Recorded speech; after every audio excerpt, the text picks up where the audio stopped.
All right, I believe that we are live. Hello, Real clinicians. This is Ali, and I say it's a great pleasure to be here with you over the next hour and share with you some of my experiences and some of my techniques and ideas about endodontics, an area I'm very passionate about. Over the next hour, we're going to be talking about this stuff. The title of my presentation, and let me go here to the screen already, is Real Dindo's real-world bioceramic-based techniques and technology.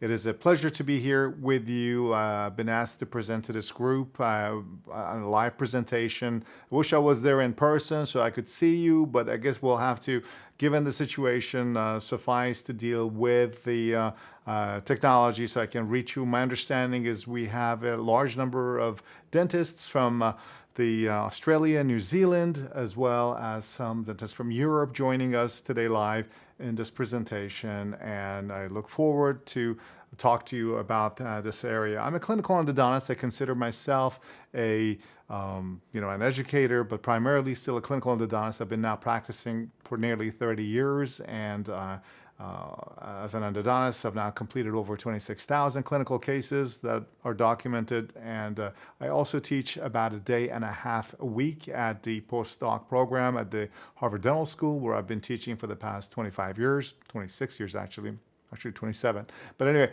so today I will be talking a little bit about some of this bioceramic-based technology. I'd like to first acknowledge you guys for attending and spending your next hour with me. And in terms of disclosures, I have helped develop many of the techniques and technology that I'm going to talk to you about. So to that extent, these are some of these materials and techniques are my babies. But I want you to keep in mind that I'm still a clinical endodontist, and I've been practicing in downtown Boston now for all these years. So I'm delivering these techniques, and these techniques are a byproduct of my clinical experience that I'm sharing with you. So given that, I come to you right now sitting in Boston, right across the other side here in Boston Common. I took this picture a little bit earlier on. We have the summer in full bloom here in Boston, and what you see is the window right outside the window. I'm in this high-rise building here overlooking the Boston Common, which is the oldest park in the United States. Boston being such a historical city. I live on the 12th and the 11th floor of this building, and here on the 8th floor I have this little studio where I do these presentations, which I've been doing now during the COVID to all of the residency programs in the country, and I've just been active here online, not as much in person. And I've seen the seasons pass here over the past year, just looking out the window, moving from the New England fall with its beautiful foliage right here on the Boston Common. That, by the way, is the State House, as you see on the right side, all the way to the leaves falling off in the winter, and as is usually customary in the New England area, this usually leads to a fairly cold climate here up in New England with snow and blizzards and all kinds of crazy conditions in the wintertime. But thankfully, this all comes to an end, and as you saw, we've now moved on to the spring and now to the summer where we are. So weather-wise, we're doing well. I know some of you in the Southern Hemisphere are enjoying your winter right now. I hope all is well wherever you are. Today, as a part of the agenda, we're going to focus on obturation and the obturation materials. So I want to talk to you about that, some of the new modern techniques and technologies available to help expedite and facilitate the obturation process. It's obviously important to all of us who know anything about endodontics that the endodontic triad of cleaning, shaping, and obturation is really not an equilateral triangle. The emphasis should primarily be based on cleaning and disinfection and removal, biomechanical instrumentation, and so on. Since shaping and obturation are secondary, obturation is still the way we get our cases judged post-operatively. So people still like to look at a radiograph and say things look good or bad based on what they see. So that's why the emphasis is. However, I want to constantly remind you about the importance of cleaning and shaping, so we don't get focused on trying to create shapes on the radiographs, but think in terms of the concepts of what we're trying to achieve, which is to eradicate and remove the important biofilm, which is the source of endodontic disease, from inside the root canal. And then we want to fill and obturate that canal so that any remaining potential bacteria can now regrow in there post-operatively. To that extent, I always show this image in this slide and share it with my audience because I'm a big believer of this quote that everything should be made as simple as possible, but not simpler. And this essentially says it's very easy to take something simple and make it complicated by trying to, just kind of recreate and make things harder than they are. The real genius is in trying to take something complicated and making it simple. And for us, that point of irreducible complexity clinically is achieving clinical success. And clinical success isn't some type of a process-based outcome. It isn't going through step A, B, C, D, E, F, and then, expecting success. Because at the end of the day, we need to think of concepts. We don't want to follow recipes. We want to understand concepts so that we can then triage and change the way we need to deal with problems based on what we're facing. It's not a disease-based outcome either, because disease-based outcome in endodontics at least is focused on the radiographs. We should not be focusing on the radiographs. We should be kind of, again, going back to understanding the concepts. And in a sense, the endodontic success for us as clinicians and as probably private practice owners and operators, it's really a patient-based outcome. And that's something I don't have to tell you. I'm sure every single one of you practicing out there understands that ultimately, besides all of the bells and whistles and all the things that we use and love to use as tools people, it's essentially about the patient. I don't want us to forget that, because that's what I talk about to all our residents on a daily basis, about the importance of creating patients that remember the peak and the valley of their experience under our care, and then they will leave and become our raving fans. That's really important, because when it comes to tools, there's certainly no paucity of tools in endodontics and in all of dentistry, but these tools should really be used as some type of a method by which we can improve our efficiency, because the real efficacy of care, the increase in success, comes really from the understanding of the foundations. So today, with the use of all of this bells and whistles and all the technology, we can achieve a more efficient process of achieving our goals and leading to the same results. But the essence of concepts of eradicating the bacteria and mechanical shaping and disinfection is still the foundational understanding of what we're trying to achieve that we should not forget. But when it comes to innovations, clearly we've seen a lot of innovations over the past 30 years. I've been lucky enough that I started my career in endodontics right at the beginning of all of the innovation that kind of came into endodontics. And the first one was the operating microscope. So luckily I managed to learn how to do endo with the scope from the beginning, as it is really two different procedures. Based on the magnification illumination you see, you really are far better able to look at the dental map and then manage the things that you see, especially for surgery and things like that. The scope is really important. It's also helpful to your posture. Another more recent innovation has been the addition of CBCT technology to our repertoire. CBCTs have been an incredibly helpful tool, and in my opinion, they have really improved the success rate of endodontics. And you may say, well, what is the evidence for that? All I can tell you is we know for sure that CBCTs help us achieve better diagnosis by seeing better deep into the bone and into the tooth, and furthermore be able to also find out about the anatomy in advance, what we're dealing with, where are the canals, how they're joining, and so on. So having this kind of knowledge will help us have better diagnosis. Triaging between apicoectomies versus retreatments, that's an important thing that we didn't have before. We had to get inside the tooth before we could sort things out. Now we know that if a case is failing, is it because of a hidden canal that was untreated, in which case we want to do revision, versus a ledge at the end of the root where all the canals have been treated successfully, in which case surgery would be a better option in those cases. So indirectly, by allowing us to do better diagnosis and better treatment planning, CBCT technology has helped us improve our success rate. And the other things are the modern handpieces with all of the fancy motions that help us be more both efficient and safer during instrumentation, and their combination with apex locators, electronic apex locators that help us get this motion synced up with the apex locator so we don't really do any accidental perforations of the apex. They allow us to stay inside the tooth. So in essence, they could help us reduce post-op pain this way, and with the motions help us have a safer instrumentation technique. The advent of ultrasonic technology has been incredibly helpful, especially to my practice, because I use ultrasonics very, very routinely in all of my cases, almost 100% of the cases, non-surgical retreatment as well as surgical cases for various combinations.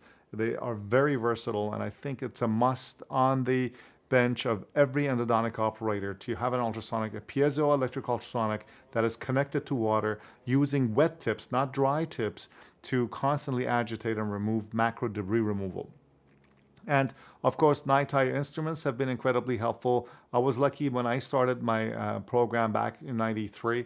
And so that was when night eye instruments were first invented. So our program director over there at Harvard, when I was attending the program, had the foresight of being the first program to incorporate night eye rotary instruments into our clinics. So I ended up doing hardly any hand instrumentation and getting straight up using the night eye rotary instruments for the first generation of files. So now the 26,000, 700 cases that I have completed on the record have all been done with this evolution of the beginning of night eye files to the later generations, and I've seen how these things have really evolved with different designs and metallurgy, different motions and method of understanding of how things work, and they've really helped expedite the process of doing endodontic therapy.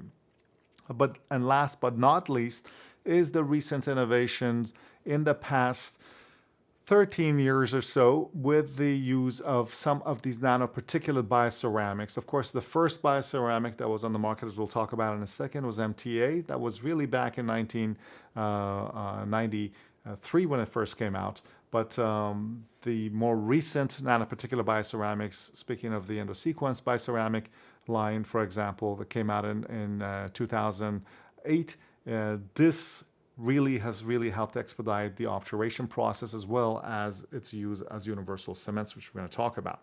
So here in this presentation, I want to talk to you about some of the biological and bioactive endodontic cements, particularly these bioceramics. And to sum things up, bioceramics are essentially form of ceramics. Ceramics are these amorphous crystalline structures that are resistant to heat and corrosion. And, obviously all our ceramics, we know the pottery and all that stuff are ceramics.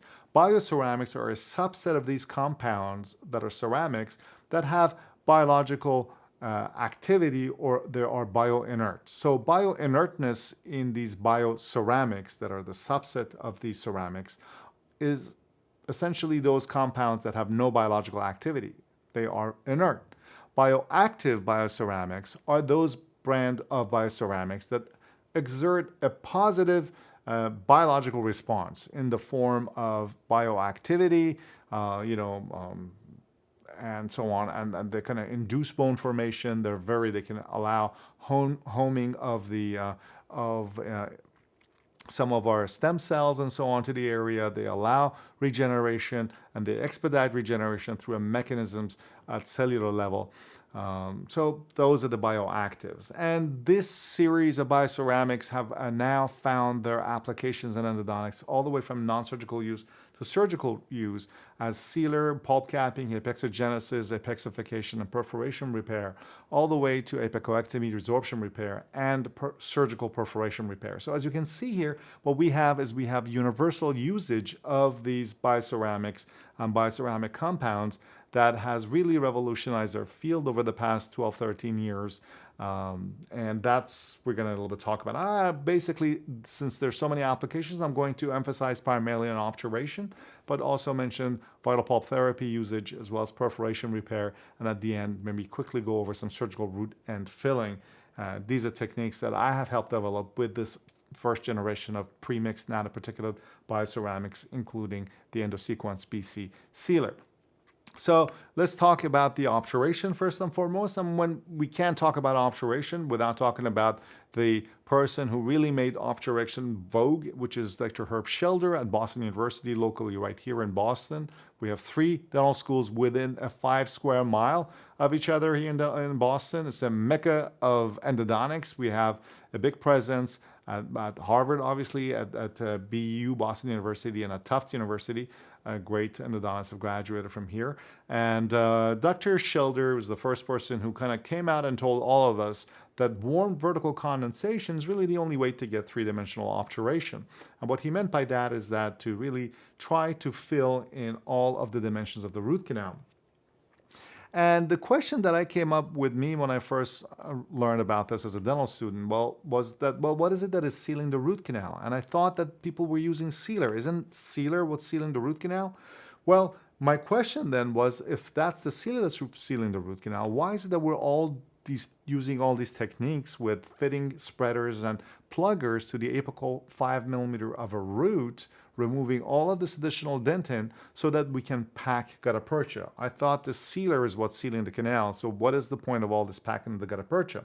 When I started my endo program, I came to realize that the reason for all of this activity is the fact that the sealers that are on the market, based on Dr. Grossman's 1988 study and follow-up on his work, were all inadequate. And at that time, the sealers that were primarily available on the market were the zinc oxide eugenol-based sealers, the Roths and the Kerr root canal sealers, as well as the epoxy and resin sealers that were on the market. And all of these had certain limitations. So Dr. Grossman went on to develop these properties of an ideal sealer, or describe them rather, as being dimensionally stable, biocompatible, bonding to dentin and gutta percha, antimicrobial, flowable, radiopaque, retreatable, and hydrophilic. And he found that all the sealers on the market were missing the majority of these properties, so that the ideal sealer was not out there yet.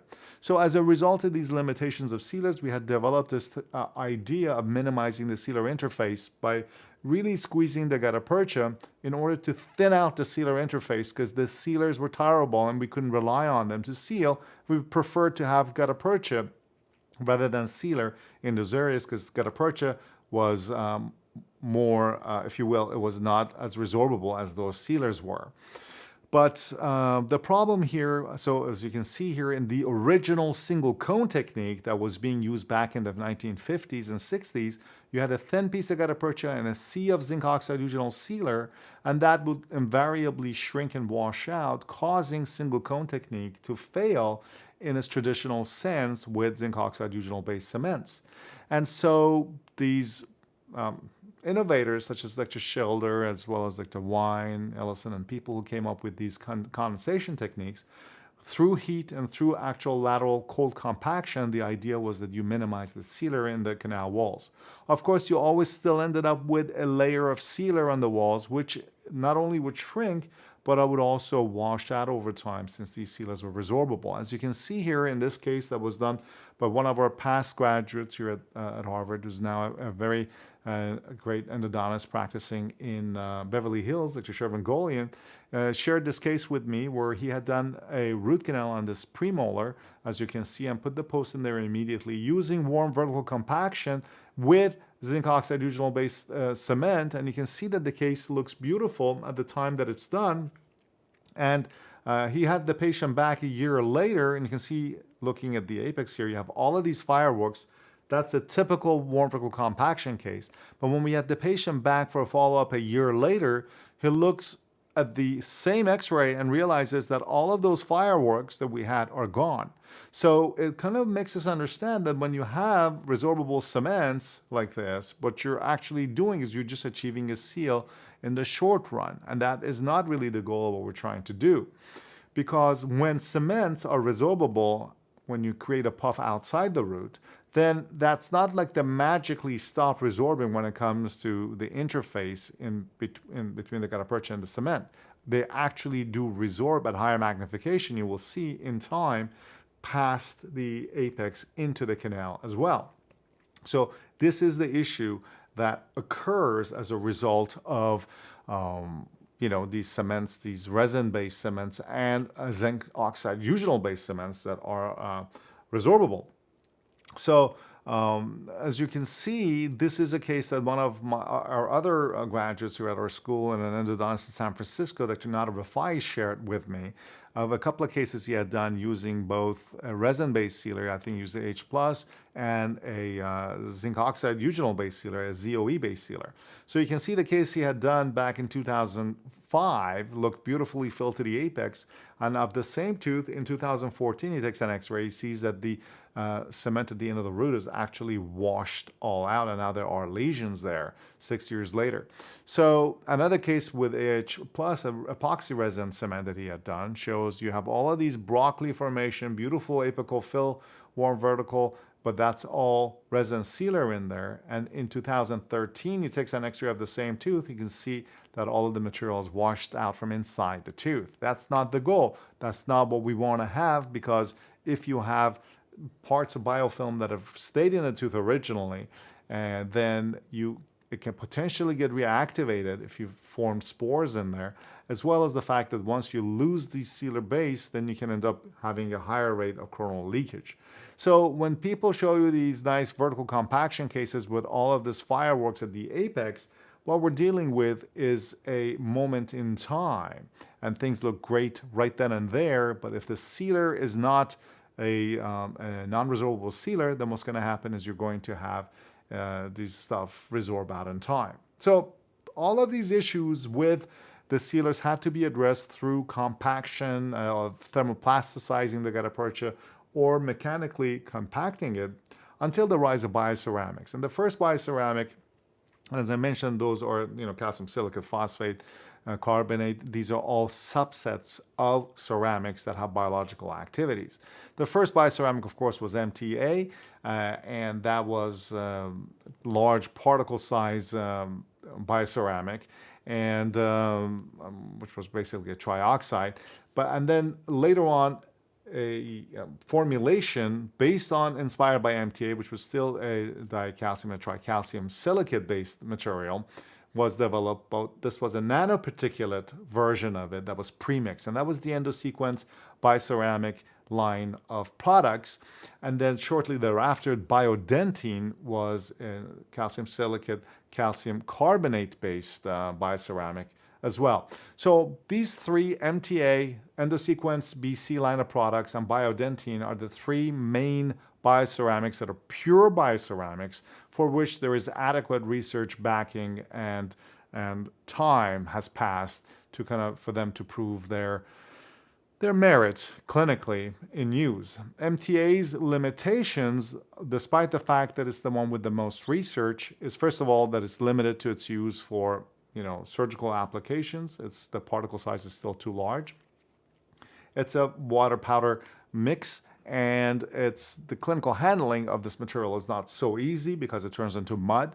But more importantly, because of the presence of bismuth oxide and other agents that can oxidize, including even in the white MTA, you will get discoloration when you use MTA in dentin. So it's not used in the anterior area, or else you're going to end up getting discoloration, which is a problem.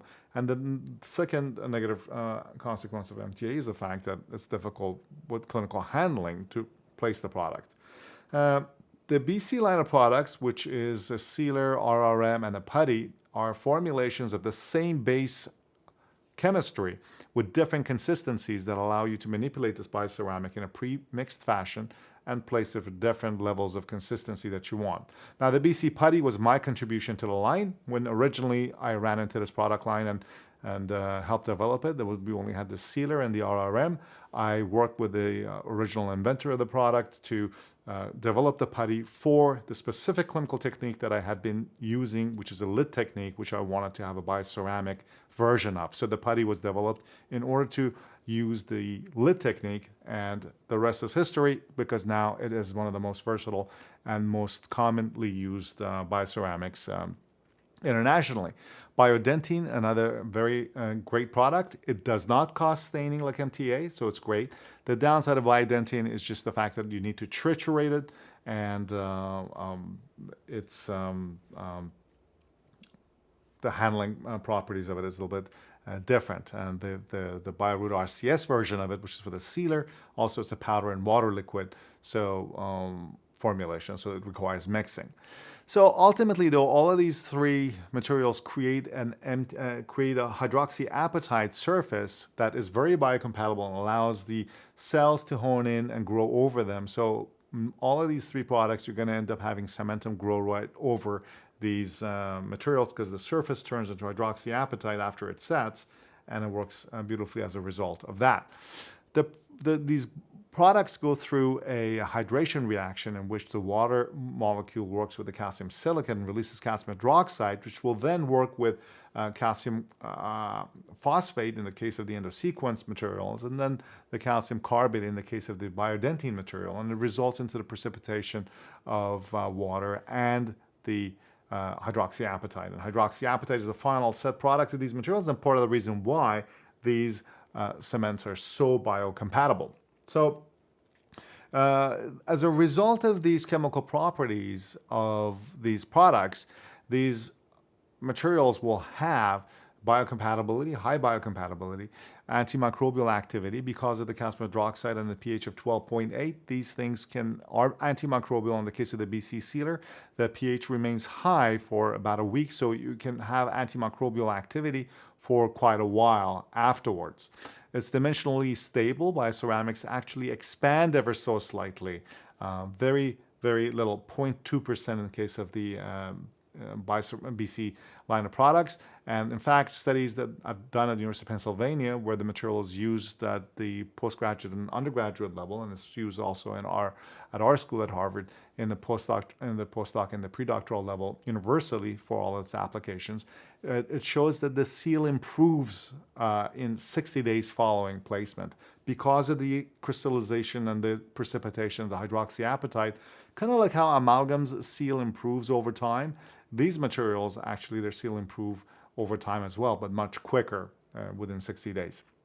They're non-absorbable. They're hydrophilic, which is really important because we're working inside human beings that are 75% water.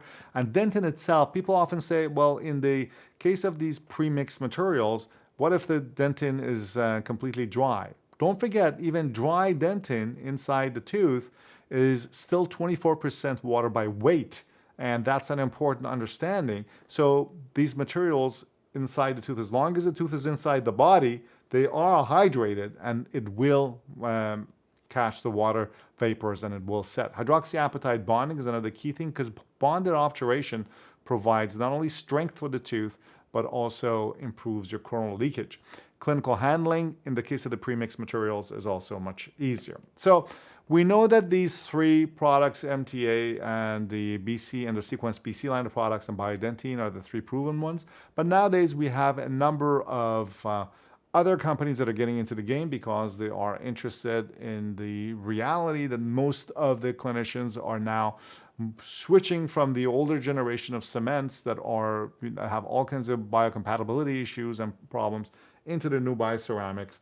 So it's super important that you guys be aware that many of these products, they consider themselves or call themselves bioceramics, but they contain a number of non-bioceramic products. In the case of some of these, they contain resin.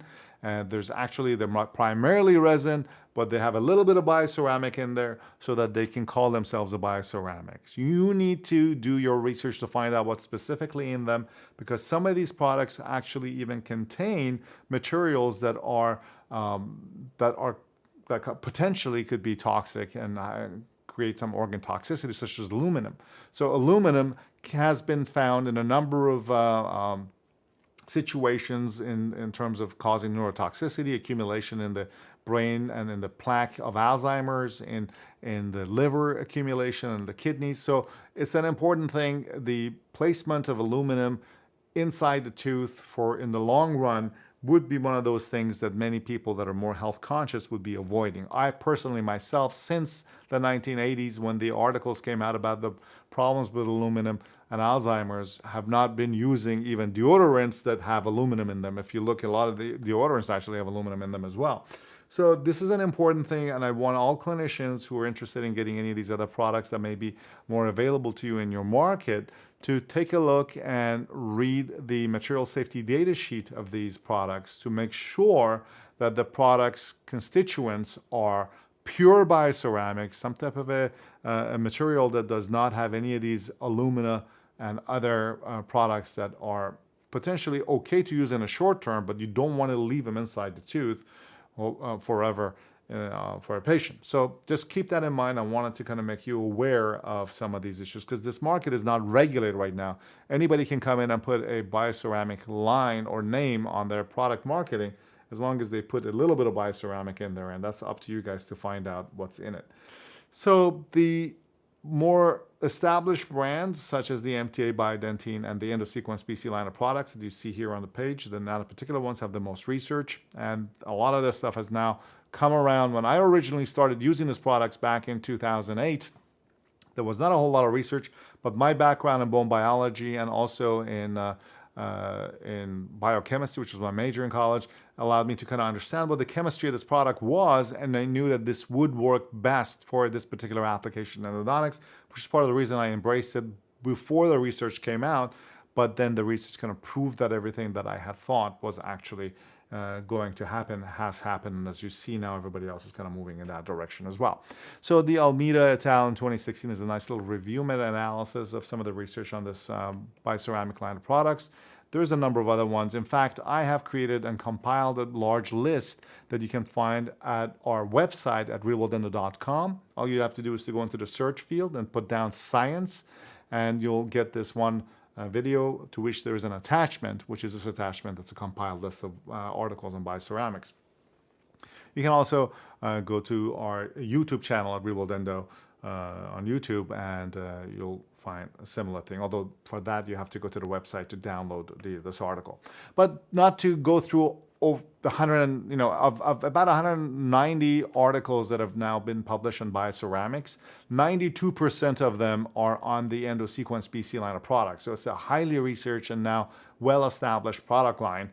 And the vast majority of these are now what's resulting into the reality that they have made these products the most popular type of products being used now in this domain of bioceramics. For example, one of the recent articles from University of Pennsylvania on the effect of the BC line of products on 8-week matured Enterococcus faecalis biofilm showed a very interesting finding that at 2 weeks and at 24 hours and at 2 weeks, the Endosequence BC sealer exhibited significant antimicrobial capacity in the presence of dentin for up to 2 weeks on an 8-week-old Enterococcus faecalis biofilm in comparison with AH plus sealer. And that is a significant and very important thing because it's the E. faecalis biofilm that is oftentimes associated in cases where there is primary endodontic failure because this is a very, very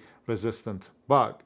And there's several articles, this one at Penn, there's other ones with Dr. Hapasalo, that shows this bioceramics are, they can kill the E. faecalis almost immediately upon contact. So that's a very significant one, and I think it's important to kind of understand that it did much better than H+. Also, based on biocompatibility results, this material is about 4 or 5 times more biocompatible than H+, and as a result, you'll end up having a little bit less post-op sensitivity in your patients. That's one of the main things that you notice off the bat after using the bioceramics if you've been using resins in the past.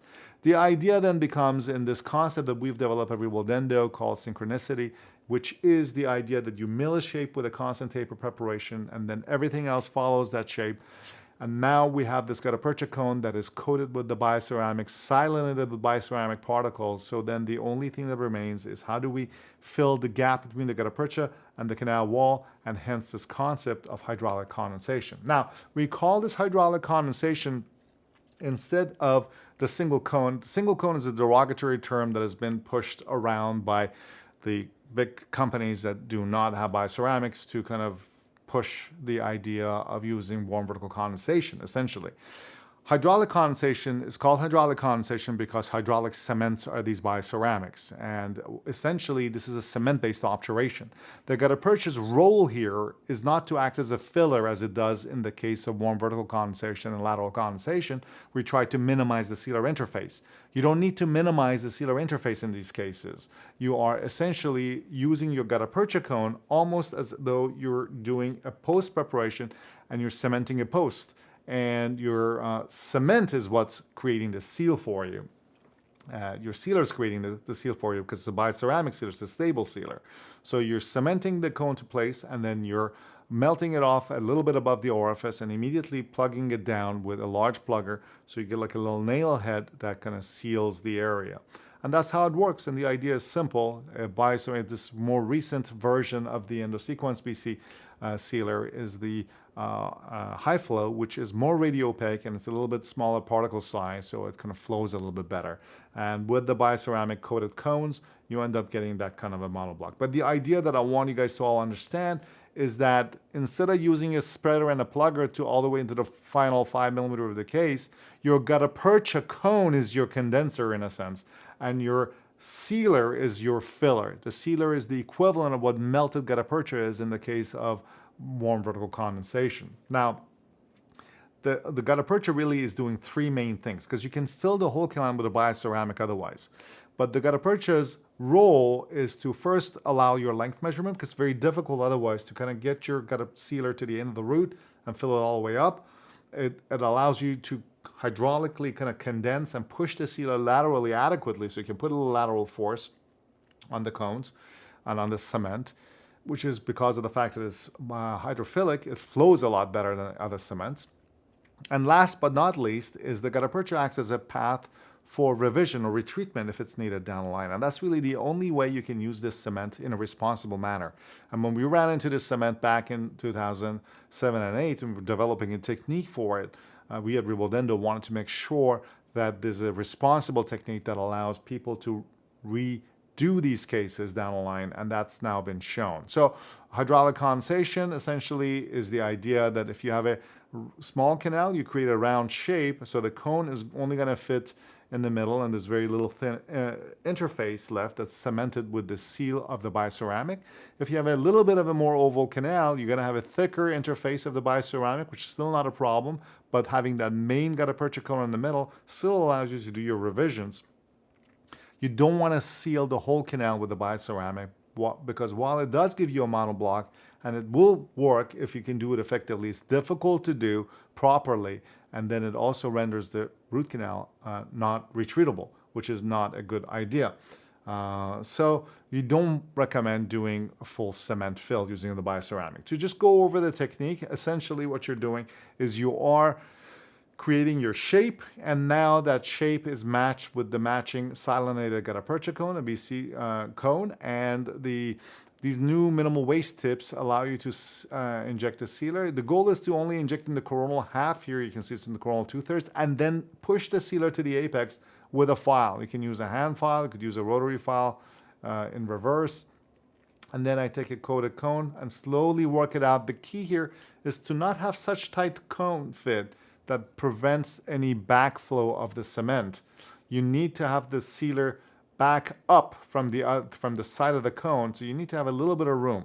And as you can see here, if you have a very funnel-shaped coronal area, you can add additional cones on the side so you can get a denser look. That's part of the reason why this is not a single cone technique. If you have an oval-shaped root, add additional cones. This hydraulic condensation is essentially based on the idea of using cement-based technology. All right, so let's talk about a clinical case here. This is a case of actually a dermatologist, the head of the dermatology department here at Harvard Medical School, and unfortunately ended up needing a root canal on this maxillary first molar that has a crown. And as you can see, he was having symptoms in there of irreversible pulpitis and pain. And we go in there and I take a routine CBCT now in all my cases, especially the molar cases. And during the routine CBCT, we find that here on the palatal root, as you look in this axial section, that there is a resorptive defect. It's an internal resorption defect that is present that you can see, and right on the palatal root. So the palatal root is showing this resorptive defect. And luckily from the CT, it shows that we don't have a perforation yet, but obviously we want to get started. You can see that on the regular x-ray and on the PA, you do not see it. So from that, we also saw that there is an MB2, but it joins the MB1 halfway down the canal. From the thing we could see. And you can see here on my axis preparation, I can see the MB1 and MB2 and the fissure that connects them. So I go on, do my crown down technique using the lid technique, and you can see that I do a lot of irrigation, ultrasonics throughout the way, and work my way down through this series of crown down, going from a size 40 down to a size 20, and enlarging the canals. And at the end here, because of this fact that I do have that oval, or rather this area of resorption on the paddle, I'm just using a 3D instrument here. This is the XP 3D shaper, or rather finisher, to just clean a little bit better that potential tissue that could be in there that my round files couldn't have touched. So now I am going into the shaping. Everything was shaped with this blend technique to a size 40 or 4 end of sequence BC cones that are seated, and a radiograph shows that we're filled to the end of the root where I want to fill. I'm using this new irrigation device that I haven't yet, it's not launched yet, and it's a negative pressure and positive pressure kind of a technique. And now the canals are dry. You can use paper points to dry them. You don't need to desiccate them like you would with the resin cements. And then I'm injecting the sealer only in the coronal half again. So after you've done, you can see here, I take an x-ray. This is just a demo I wanted to show and to see what's filled. And you can see that we just by injecting the sealer, we filled the whole resorptive defect already. So I go here, and I'm also using a 3D instrument to just coat the canal walls. And you can see that it coats the canal walls nicely that way. This is, again, this guy was being a dermatologist and a physician. He just was super curious. So I took images from the steps that I normally don't take to just kind of show him what we were doing and explaining it to him. So as you can see, I place each cone one at a time, cement a little bit above the orifice, and go back immediately. When I have two canals that join, I do them at the same time. Go a little bit above the orifice, go quickly with a size 10 plugger at the beginning, and spread the gutta percha while it's still molten, so that by the time I use the ultrasonic and water to clean the remaining cement from inside the canal, you can see that it's easy to clean it. I only can see the gutta percha, and there's no sealer seams showing. So here I'm using the BC liner, which is an optimized resin ionomer that has been designed to work with the bioceramic line of products. It works with all of the bioceramics. It may not be available in your line of in your area. In that case, you may want to just use a glass ionomer instead. And this is now used to kind of seal the axis as well. This is called the BC liner. And this is the final x-ray. You can see we have a little puff of the cement, and that's not a problem. It's inconsequential. And you can see that we filled the inside of the canal. And that's just with hydraulic condensation. We did not do vertical condensation. And you can see that we do have our little puffs, and we have a fairly good void-free preparation and obturation in these cases. So we take a post-op image as well a few weeks later, and I can see that things are doing very well. The patient's asymptomatic, and the fill looks very good. And there is no perforation. This kind of proves that.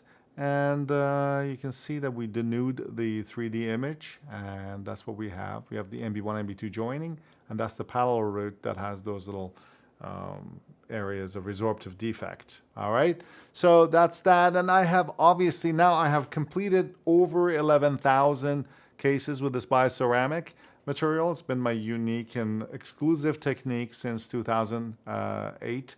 And I have seen easily many 12-year recalls and so on these patients using this material. So, you know, you can see that this back in 2008 was a hygienist of one of our referring dentists. You can see that we filled this, and in 2008, and moving fast forward to 2018, you can see that the cement is still there, the apex is filled while the bone has come back in, and the cement is stable, the tooth was doing well. And to also show you that the material, the bonding that you get is really serious here. You can see that in this case, this was a tooth that I just put the cone in there after injecting the sealer, but I didn't burn off the gutta percha. I left it, and I put it in a water glass so that it would set. So then later I tried to pull it out to see if it just comes out. This was like a week later. I picked it up to see if it would come out, and it didn't. As you can see, it bonded in there. It just broke off, even though I just pulled it out, tried to pull it out right at the orifice showing the bond. So this bonding has several advantages, including the fact that based on several studies now around different universities, and that's another key thing, is that you want to make sure that the products and the research that you're seeing have been done at universities based on unbiased and non-commercial sources. And all of these studies are showing that improved resistance and fracture. And that's something that we've seen in the past when we move from amalgams to composites, the idea that bonding helps us be able to be also more minimally invasive. So that if you had to create a shape to remove the biofilm and that you were done, then you still had to remove a bunch of dentin only so you could put your pluggers at the apical 5 millimeter of the root. You were removing extra dentin so that you could facilitate your obturation. And now, because obturation has become simpler as a result of this technique, you don't have to remove that dentin, so you could be a little bit more minimally invasive in your preparation. I still think, though, you need to have a good apical diameter, but your tapers no longer have to be those excessive tapers that we saw with thermoplastic techniques that required a lot of funneling up on top so that the sealer, so that the thermoplastic gutta percha would not slough off of your carriers. And people who use carriers really like this technique because of the fact that it allows you to do these types of more minimally invasive preparations. Let me skip this one, actually. So one of the questions that always comes up is, well, what about extrusion? Will that be a problem? The key with the extrusions is the reality that the cement itself is very biocompatible. If you took a spoonful of this material and put it under the rabbit's skin, you will get minimal amount of inflammation. But oftentimes, if you see a patient that has a big puff and the patient has pain, what you assume is it's because of the puff that the patient has pain. However, I will submit to you that the reason for the pain is not what you see on the radiograph, but what you don't see on the radiograph. And what that is that oftentimes if there is a big puff, this means that we probably have violated the apical constriction. We have over-instrumented. As a result, we probably have pushed a lot of biofilm out during instrumentation. And we have also probably pushed some hypochlorite out during the irrigation. So the pain that you may see postoperatively is related to the stuff that you don't see on the radiograph. And that's a key thing, because you can have really huge overfills with this material and the patient has absolutely no pain as long as it's not because of over-instrumentation in a necrotic case. And even in necrotic cases, if you just get a puff as I did in this particular case, which is related to just hydraulics rather than over-instrumentation, no post-op pain, and a year later you can see that the bone heals completely and the cement is kind of there. So it just shows that the question of overfills is related more about the mechanisms of overfill than the material, because the material is very biocompatible. What's nice about bonding also is, as it can show you in this case of a young patient that I did this second molar on, I told him to go have his wisdom tooth extracted and put a crown on his tooth, but came back 2 years later and asked me, well, what was it that I was supposed to do, forgetting what I had said, is the fact that in this particular case, as you can see, there is significant coronal decay. The tooth is obviously non-salvageable because the patient failed to restore the tooth. But if you look at the immediate post-op, you see that the apical lesion has healed and the coronal lesion, so that kind of tells us that this hydraulic condensation here and the bonding is allowing for a fairly good coronal seal, so that even in the case of significant coronal leakage, it's still doing pretty well. Now, what's interesting to know is then, as a result of these properties of these ideal sealer having changed, we've moved from the original and the old generation of sealers for which we had to do minimal sealer interface by doing all of those fancy compensation and condensation techniques, to these new bioceramics that have all this dimensional stability, biocompatibility, bond to dentin and gutta percha, antimicrobial properties, flowable, radiopaque, and hydrophilic.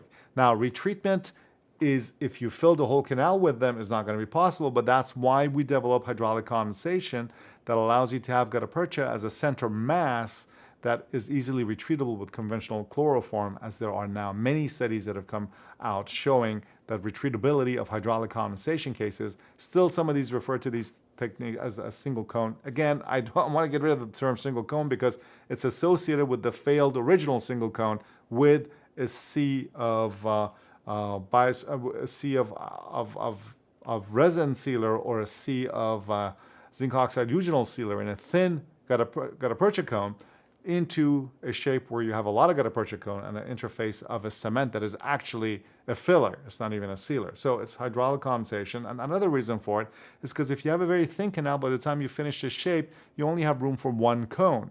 But if you have a very thick canal and a very oval canal, by the time you're done, there will be room on the sides. By all means, you can add additional cones. So hydraulic condensation is not a single cone. It could be 2 cone, it could be 3 cone.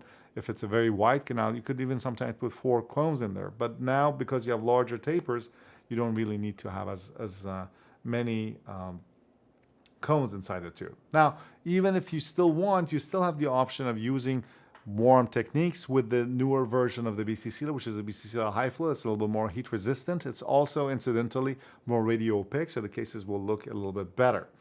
And what that has been shown to do is that, based on many of these studies are now showing, comparing root canal filling quality of mandibular molars with endosequence, BC, and AH plus sealers, a micro CT study this is the Roitzenblit et al. Study in 2019, showing that based on these molars that they studied, there was no significant difference between groups for filling volume, voids, and gaps using these 2 filling methods of warm condensation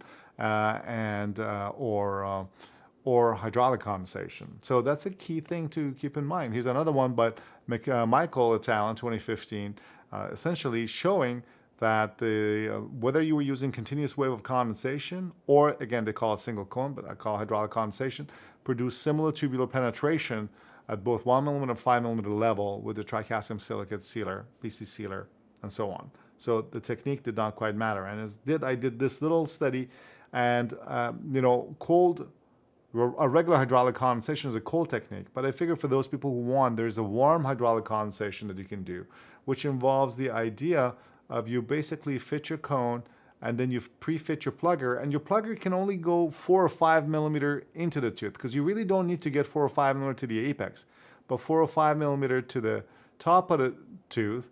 And then what you would do is you would activate and go down, and then you remove that and then condense that gutta-percha down, and you backfill with your gutta-percha cone, and that's what you get. That's doing vertical condensation, or rather warm hydraulic condensation, because you're only going for 5 millimeter into the canal coronally rather than 5 millimeter to the apex. But it took 5 minutes and a half. As opposed to just a conventional passive hydraulic condensation, in which what you're doing is you fit your cone, and then you place your sealer, push it to the apex, and then add a little bit of sealer and put your cone in, and you can see now you're done much faster. It only took 1 minute and 54 seconds, and you achieved in cold hydraulic condensation the same exact shape. I would actually argue that the coronal seal from that cold version is in fact better, because you have a bioceramic sealing it rather than gutta-percha that will shrink off. And the time difference in savings is quite a bit. And when it talks about comparing this to thermoplastic carrier techniques, now the savings are tremendous, because you're just using a gutta-percha cone that's, at least in the US, I don't know what the prices are over there, it's, 50 cents to $1.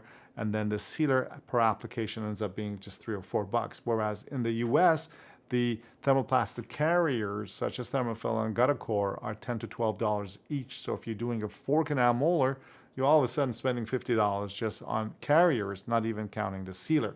So it's a simpler, easier, and you can see radiographically it still looks the same, whether you're using cold hydraulic condensation or just hydraulic condensation compared to the warm version. All right, so let's quickly talk about just vital pulp therapy, because that's a recent trend, and I think it's important. So I would like to kind of just quickly show you how this can be used for you clinically. So let's quickly talk about, let's draw a quick molar here for you and see how this techniques could be used in a vital pulp therapy method. And what basically is happening, let's say that you have a large decay, and now the key with these things becomes diagnosis.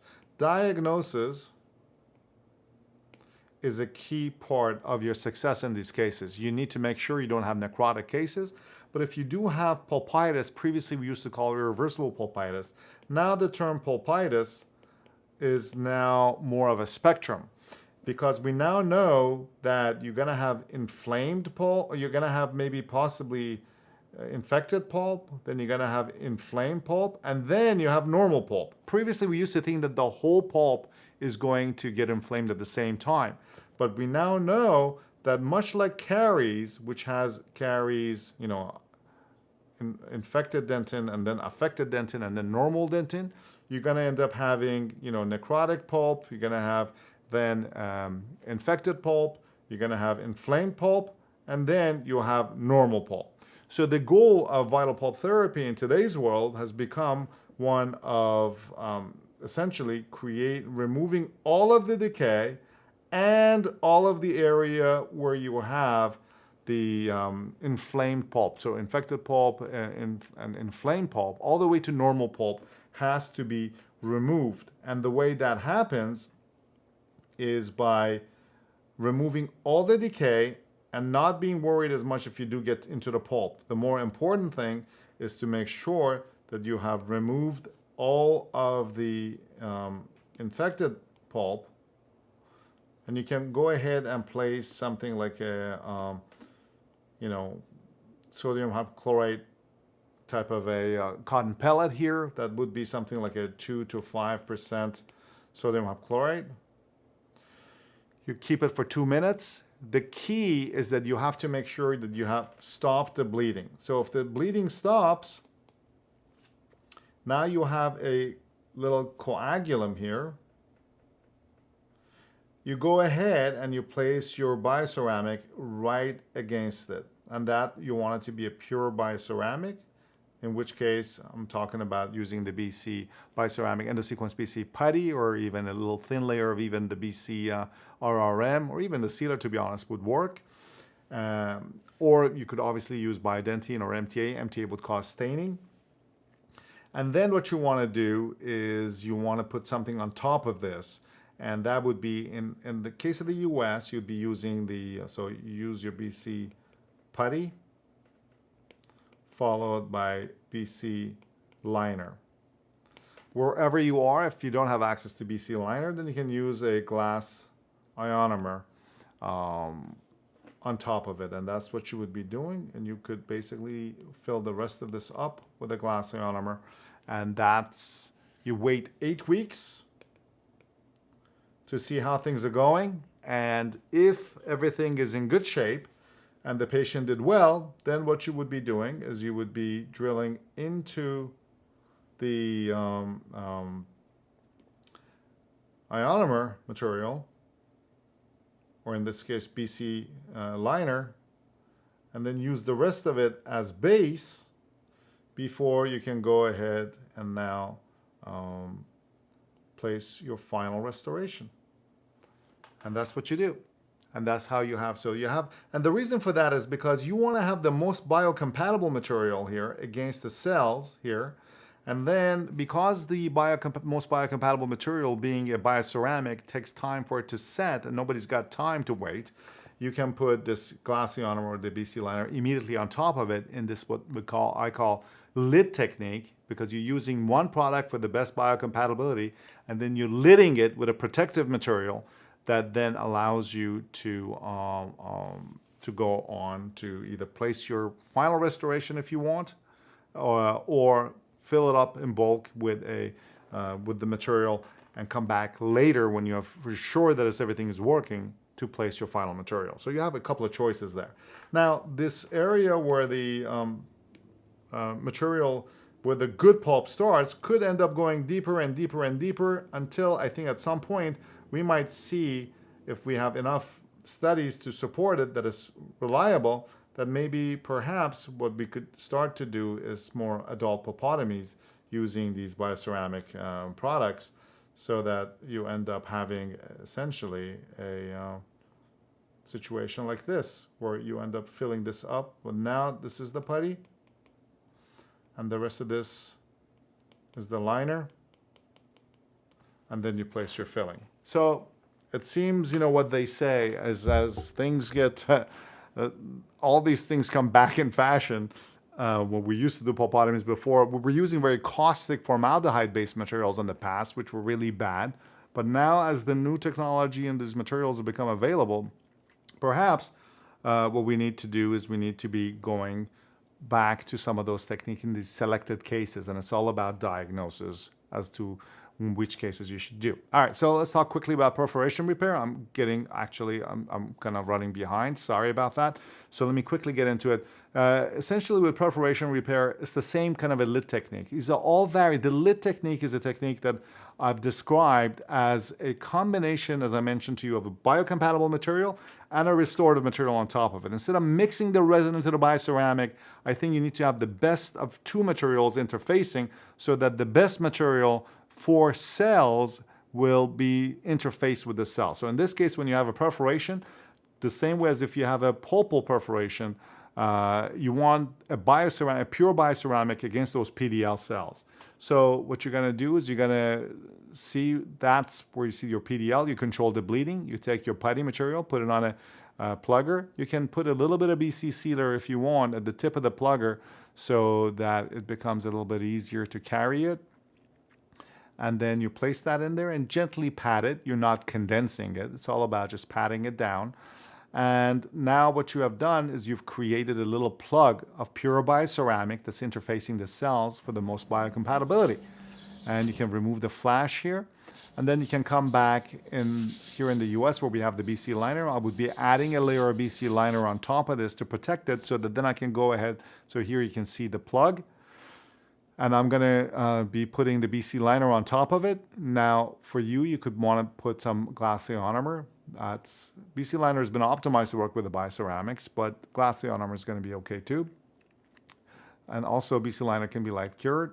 So you put that in there, and now it's hard. And now I've done my little non-surgical lid technique where I have the putty against the cells, and I am protecting it with a barrier of the liner, and I can proceed to go ahead and do my access preparation on my root canal. And then instead of having to place the bioceramic and put a wet cotton on top of it, like MTA, and then have to come back on a second visit to finish the root canal. And this is what happens. And in the same visit, I can proceed to do the root canal. So you see cases like this with a big post-perforation. This was sent to me by one of our faculty at Real Dendos. Dr. Art Lane practices down in Fort Lauderdale, Florida. He managed this post that somebody had perfed and sent to him to see if they could save the tooth. He removed the post through the crown and went on and filled the whole, after disinfection, the space with just putty, pure putty here. He didn't use a matrix barrier, so he ended up getting a little overfill of the putty, but just shows that it heals even though there was an overfill. And he's been following this case now for 6 or 7 years, and the tooth is still there. So that shows how a very biocompatible material can help save the tooth once you get rid of that biofilm that's been present. Last but not least, I quickly want to mention the surgical root end fillings. And this is, again, the surgical lid technique, which I've developed with the concept that in dental school we learned back in the ancient times when we used light body impression material and heavy body impression materials, as opposed to now where everything is digital impressions. The idea was you use a light body material. In this case, I'm using the BC sealer or the syringeable material to inject inside my retro preparation, and then put a protective layer of the putty fast set on top of it so that it could actually create a seal. And the reason for the putty fast set to protect it is because the sealer takes 4 hours to set, and if in the retrofilling, the blood can come in and contaminate it too quickly. But the putty fast set has a very nice protective barrier on top. And with the new minimal waste surgical tips that have developed and are now being used, it's very easy to inject them inside the tooth. And I'm going to show you this case of a Harvard law student whom I saw to deal with the cervical perforation that his dentist had done during his root canal, and now it was causing problems. So I basically raised the flap, and you can see that area on the side of the tooth. That's the perforation. I cleaned it out I disinfected it and then pushed the gutta percha in, optimized iodine to disinfect, injected the sealer, and then placed the facet putty. That's the lid technique, and clean out the flash, and this is what we had. So that's how it looked at the end, and then put the suture, put the gum back together, and it healed beautifully. 6 months later, you can see the gum is doing well. But unfortunately, the root canal that the guy had done is now failing as well. So it's unfortunate that I wish I had done it at the same time, but at that time it didn't have a lesion. So I had to go back in now. This time I raised the submarginal flap so I wouldn't disturb the area of the perforation, and did the same lid technique at the apex too. And finally, this is the way it looks. So I have done a bunch of these, and I have one of my residents at the school came to the office and pulled a bunch of the cases that I had done. Of these over 11,000 cases that I have done, we followed up a 5-year follow-up to see what kind of success rate we had on these, and we actually retention rate we had, because we were just kind of calling in by the phone 5 years later to see how many of them still had the tooth, and 97% of them did. There's also other studies were done radiographically out of Baylor University in Texas, where also they had over 90% success rate with radiographic follow-up of these necrotic cases. Essentially, in conclusion, what we have, these bioceramics and bioactive materials have really changed and will continue to change, positively impact clinical endodontics. And while these bioceramics have excellent clinical properties, clinicians must be diligent to do their research and find out that using proven products and that are backed by research are very important, because keep in mind, a product such as Resalon came out and had a bunch of in vitro tests that were looking very good. But as you know, Resalon is not pulled off the market because it was a huge disaster, and in all cases, all ended up failing 6 years later. I tend to see that most cases in endodontics tend to fail around 6 to 8 years when there is a failure of sorts. Every time I see a case that I have to do on Apicon that's been referred to me or something like that, and then I ask when the endo was done, and they always say like 6 to 8 years ago. So it's important, and that's why some of these ones that have now over 13 years of a track record is very important compared to taking a risk on something new. All right. Folks, I was going to take some live questions, but unfortunately, I went over the time. I apologize about that. I would highly recommend that you, if you have any questions, send them to me at my email address. That's ainasa@hstm.harvard.edu, and I would be more than happy to answer them for you. I probably should maybe take one or two of the questions anyway, even though I'm a little bit over time. But let's see. So there's a bunch of questions here about what is there post-op pain if the sealer is extruded. I think we kind of talked about that a little bit. Again, it's the mechanisms that lead to extrusion that are the problem. If you just squirt the sealer out without having pushed any of the biofilm and hypochlorite and your instrument out to cause mechanical, chemical, and biological trauma to the periapex, the sealer being out will not cause any problems. Now, of course, when people say, well, what if I get like a whole bunch of the stuff in the infraavular nerve canal? Well, obviously, if you get any sealer in the infraavular nerve canal, that's not good. Of course, if you were to compare which sealer would you rather have in there, you clearly would want to have a bioceramic, but you don't want to have it there at all. Because you get mechanical compression too. Even if you don't get chemical compression, you'll have problems with that. That's part of the reason why, if you don't feel comfortable, I would not recommend that you inject directly into the tooth. I would certainly recommend that you, if you're going to inject, you inject only coronally. You always inject a little bit out, so you know that you have the sealer right at the tip of the syringe before you put the syringe in the canal where it disappears. And you inject a little bit and you quickly pull out the sealer, and then you push it down. If you don't see things, if you don't have a microscope, I would highly recommend that you just use one of these paper pads, as you can see here. Let me quickly actually go into this. So like a paper pad like this is what you want to do, and you're just gonna inject a little bit of the sealer on the paper pad and just butter up your file, and you can put it in reverse and put it in the canal, and then butter up your cone, and you can put that in there. You're gonna have to have enough sealer in there so you can fill up all the gaps. If you just butter up your cone and put it in there, oftentimes you will end up having not enough sealer in there. Another question is, what about Theracal? Theracal is a product that is a bioceramic mixed with a resin. The problem with mixing a resin with a bioceramic is that you don't get the best of both worlds. You get the average of each world. And in this case, the resin will actually prevent the bioceramic activity that you get from a pure bioceramic. That's part of the reason, instead of wanting to add a resin to the BC sealer, I wanted to come up with a technique that allowed you to have the best of each world, which is a pure bioceramic against the cells. It requires one little extra step of having to put on a layer of this optimized either glass ionomer or BC liner on top of that bioceramic. But this extra step will actually help improve your success rate by not adding resin into your cement. Remember, every time you add resin, you have HEMA in there, and all of these products are cytotoxic and they cause problems, so you want to avoid them. BC sealer retreatable, we talked about that. Of course, if you just fill the whole canal with BC sealer, it would be difficult to retreat because it's a cement-based obturation. I don't know if you've seen any of these root canals that were done in the old Soviet Union with zinc phosphate cement.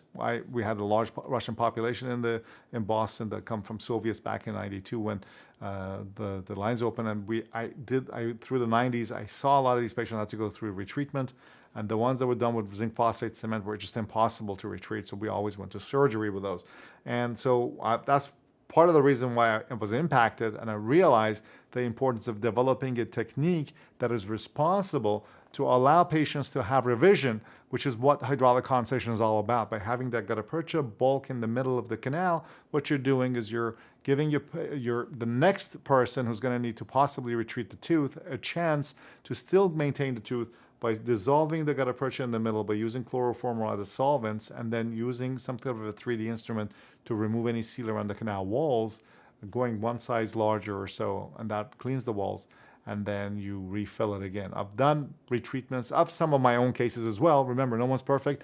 Thankfully, I haven't had to do too many of those. It's small. The success rate has been very high, but if the ones that I've had to redo, I haven't had any problem at all going back and redoing it. The key is to make sure you have a good cone fit that goes all the way to the full working length, and then when you put this sealer, your sealer is vented back up around the cone so that you're seating your cone all the way to the full working length. That's the technique for hydraulic condensation that should be done.